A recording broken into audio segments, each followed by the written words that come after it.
আজকে মাঠে গিয়ে আমাদের চাষ করা আলু, টমেটো আর গাজর তুলে নিয়ে এলাম। আজকে বাবার সাথে চলে গেছিলাম মাঠে।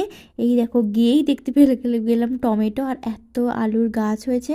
তোমাদেরকে আগে একটা ছোট ভিডিওতে দেখিয়েছিলাম যে আমাদের আলু চাষ, মানে শাক হয়েছে অনেক, আর গাজরও দিয়েছিল বাবা।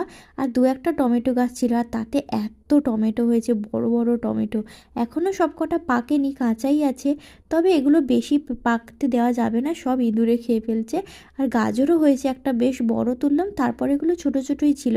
গাজর চাষ কখনো হয়নি তো, তাই যে আগে থেকে উপরে পাতলা করে দিতে হয় মানে জায়গাটা, সেটা জানা ছিল না, তাই জন্য কিছু ছোটই হয়েছে। আর এই এত আলু তুলে ফেললাম আমি আর বাবা মিলে। বাবা ওগুলোকে এখন বস্তায় তুলছে, আর আমিও এদিকে আলুগুলো তুলে নিচ্ছি। বিকেলবেলা গেছিলাম, বৃষ্টি হবে, আলুগুলো নষ্ট হয়ে যেতে পারে। আর একটা গাছ থেকেই এত আলু পড়েছে, মানে উঠেছে। কোনো কোনো গাছে অনেক বেশি, আবার কোনো কোনো গাছে কম, দু চারটে। কিন্তু আলুর সাইজগুলো দেখেছো, বেশ বড়। আর তার থেকে আমার হাতের সাইজটাও দেখে নাও কী অবস্থা হয়েছে। যাই হোক, এখানে এই আদাটা মানে এই গাছটাতে বেশ বড় একটা আলু পেয়েছি। সব কটা গাছেই বেশ ভালো বড়, মাঝারি, ছোট আলু হয়েছে।